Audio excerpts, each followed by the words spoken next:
Students, we shall study the ball poem. In this poem, first of all, I will ask some questions before proceeding further.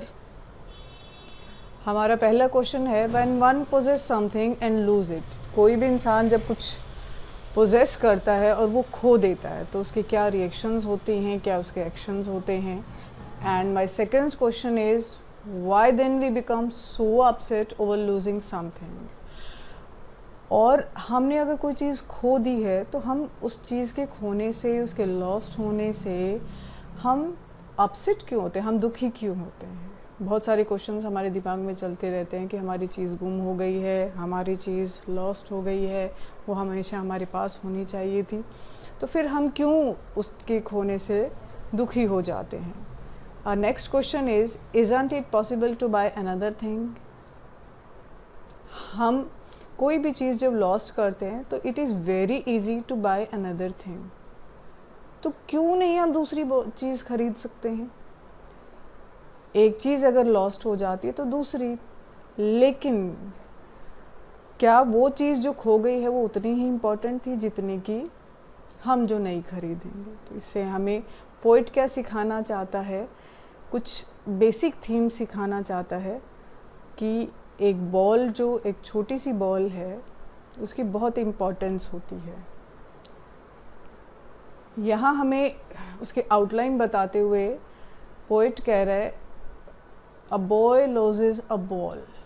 एक boy है, अपनी ball को वो खो देता है. ही इज़ वेरी अपसेट, बहुत दुखी है. A ball doesn't cost much.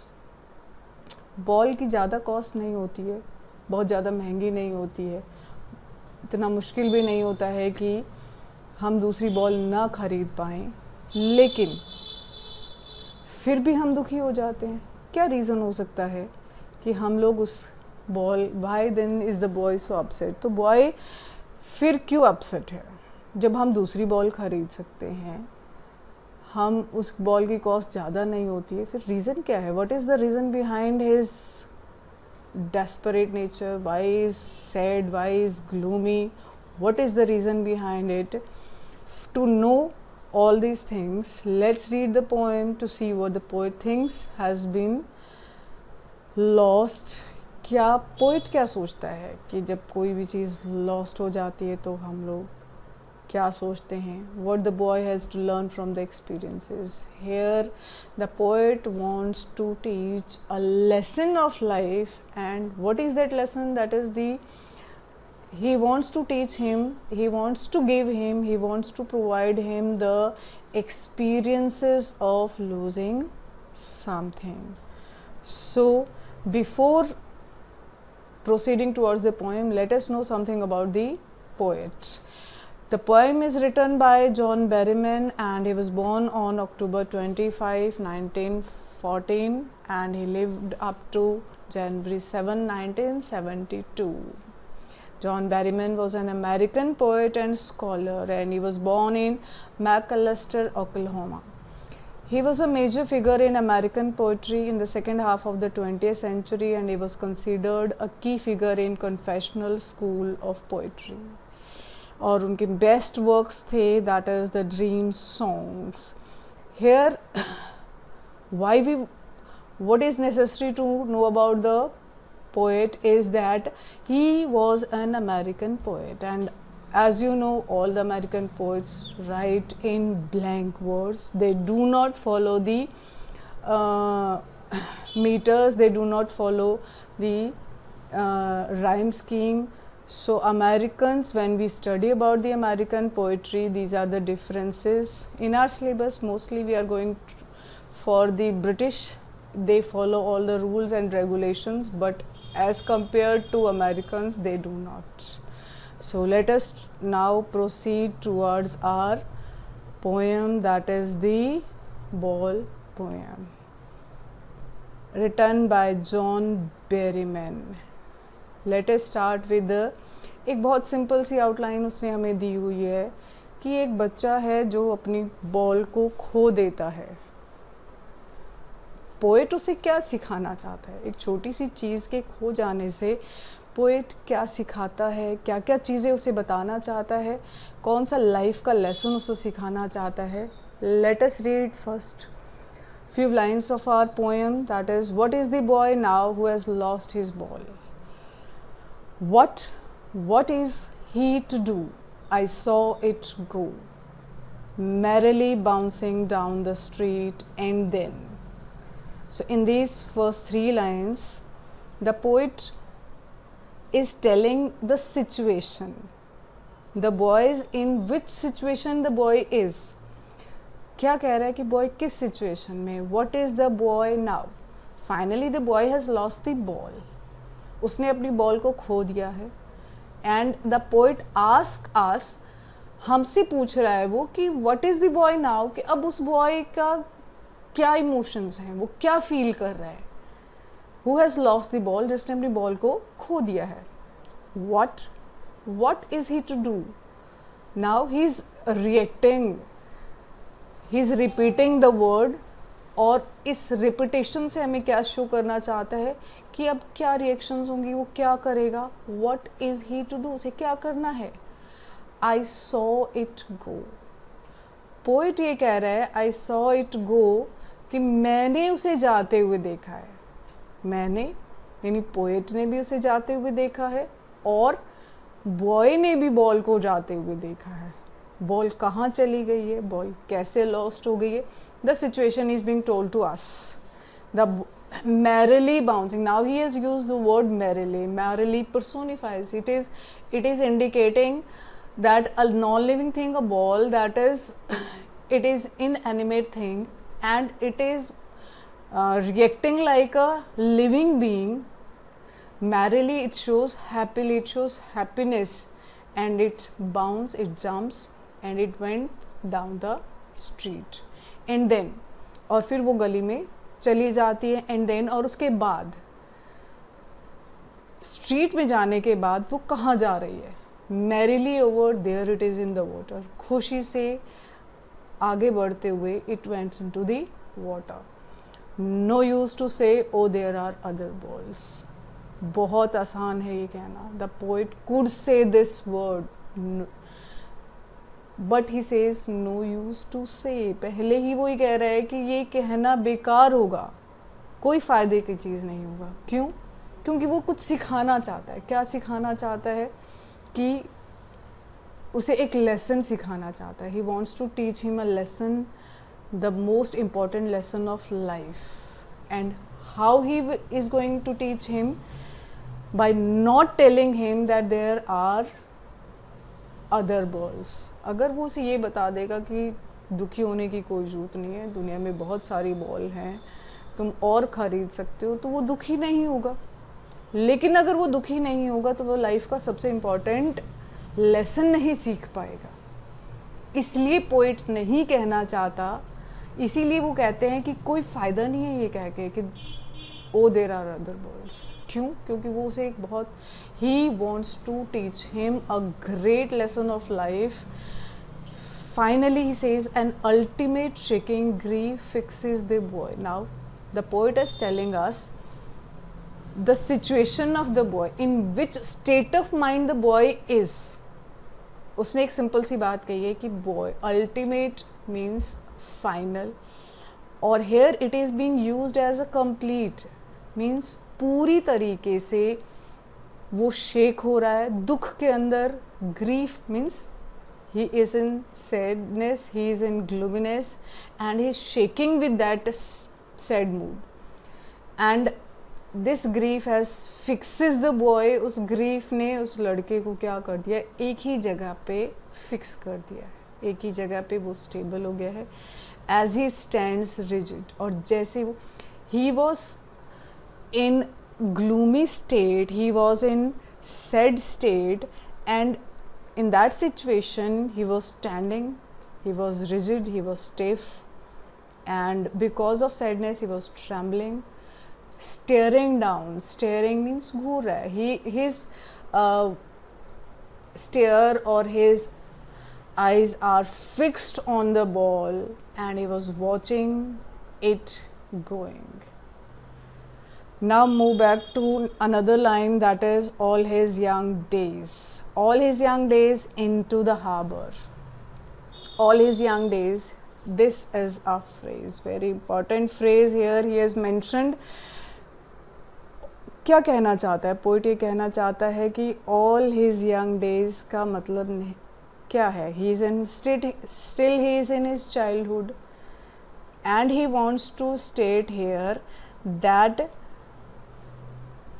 from last too long time the ball is with the boy.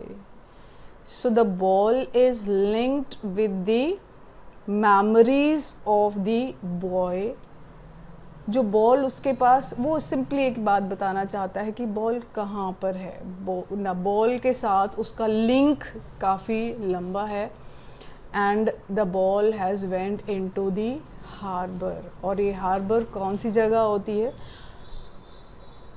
C beach होता है, but there is difference between beach and harbour. Beach harbour में we usually have the ships placed, the goods are loads and unloaded.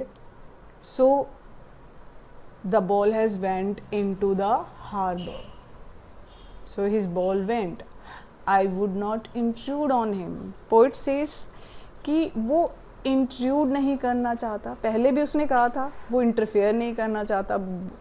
It is very easy to make the boy relaxed. बहुत आसान है उसे relaxed करना, बहुत आसान है उसको बहलाना, उसे दिलासा देना, बट वो इंट्रूड नहीं करना चाहता है. और हमें पता ही है क्यों नहीं करना चाहता.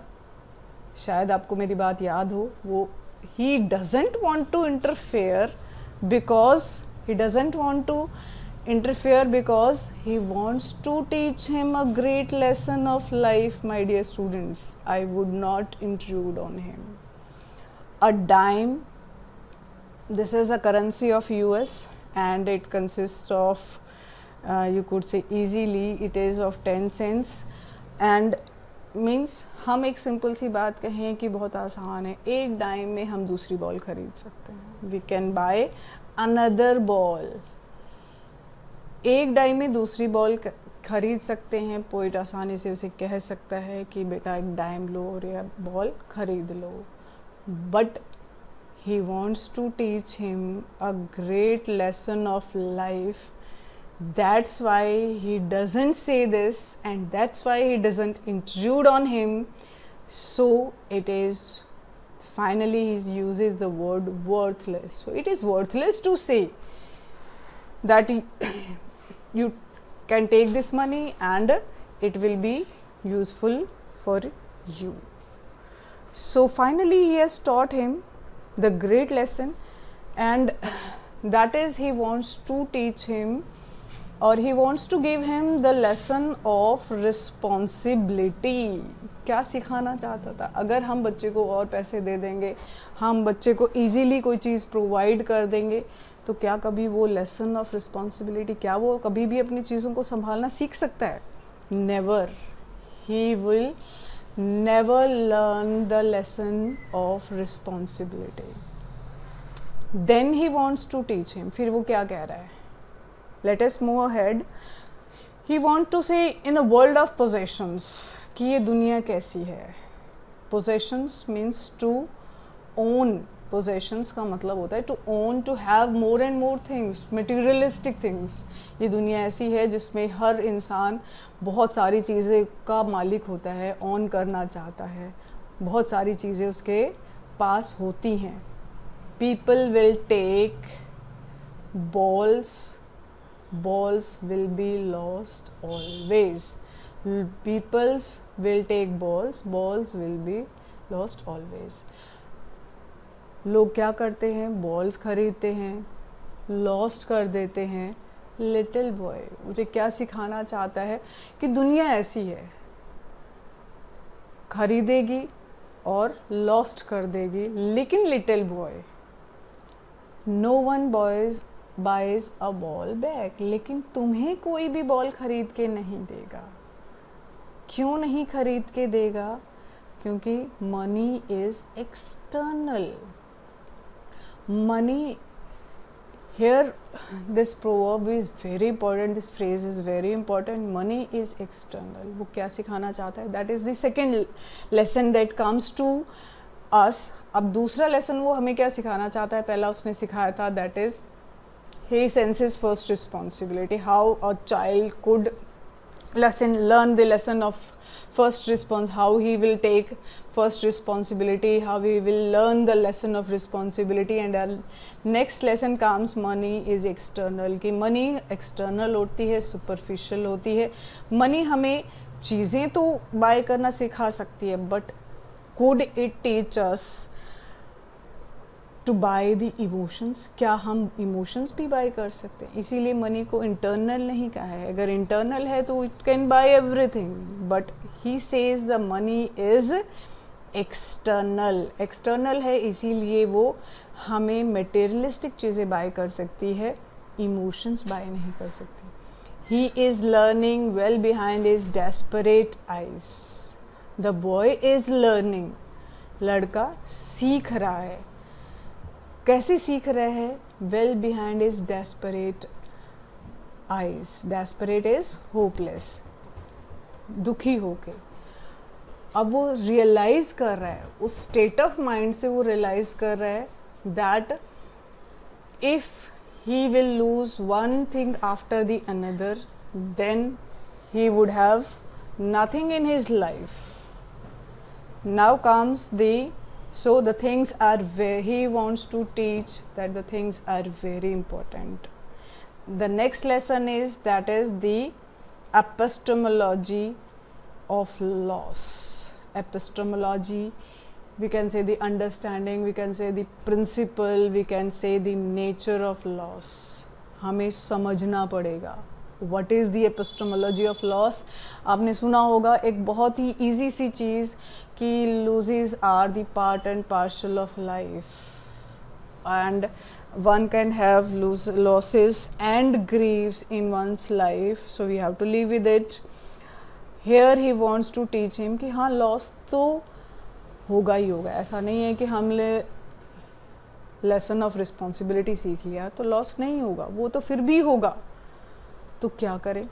फिर क्या सिखाना चाहता है? The poet wants to teach us how to stand up. तो लॉस हो गया है तो उसके आगे हम बहुत ज़्यादा दुखी ना हो, परेशान ना हो, बल्कि हमें क्या करना है? उस लॉस से ओवरकम कैसे करना है, उसके आगे खड़े कैसे होना है, उसको भूल के कैसे खड़े होना है.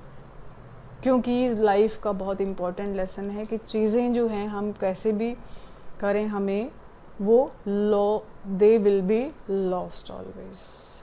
Knowing what every man must one day know. ये सब कुछ हर एक इंसान को ज़िंदगी में एक बार पता चलती ही चलती हैं. And most know many days, and mostly they are with us for many days, and some people took many days to learn this lesson, that is how to stand up. तो बेसिकली हमारे poet ने 3 lesson सिखाए हैं. What is that is the how to take the lesson, how to learn to take the first responsibility. Then he says that money is external. Money couldn't buy you emotional factors, it could buy you only the materialistic things. And finally, losses are the part and parcel of our life. We have to learn how to overcome the loss. Just like in our chapter, Nelson Mandela, what is courage? It is not to get frightened, but just to overcome the fear. So that's all with our poem. Now let us move to the poetic devices. In our poem, we have some factors of alliteration. As you know, what is alliteration? When the consonant sound is being repeated initially. So यहाँ पर हमारे पास 2 consonants हैं. W consonant को repeat किया है. So यहाँ there is alliteration. Next is balls. यहाँ भी repetition है. अगेन बी साउंड को, ब साउंड को रिपीट किया गया है, buys a ball back. Then we are having the same repetition here. Repetition में वर्ड रिपीट होते हैं. सो what, balls, balls, and this poem is written in blank verse. This poem is written in blank verse. हमने शुरू में discuss किया था कि हमारी जो पोएम है, it is being written by an American poet, that is John Berryman, and one of the most important aspect of this poem, it is being, क्योंकि इसका कोई राइम स्कीम नहीं है. अमेरिकन पोइट्स कोई राइम स्कीम में नहीं लिखते हैं. जब किसी भी पोएम की कोई राइम स्कीम नहीं होती तो हम उसे क्या बोलते हैं कि the poem is written in blank words और फ्री वर्ड्स. दो वर्ड्स यूज़ होते हैं, blank words and free words. Otherwise poem की राइम स्कीम होती है. सो इस पोएम की हमारी कोई राइम स्कीम नहीं है. It is written in blank words. और मोस्टली जितने भी हमारे पास अमेरिकन पोइट्स होते हैं, so that's all with this poem. Students, understand this poem with good understanding and try to grasp it, try to get it, and if you have any query, ask me, call me back. Thank you.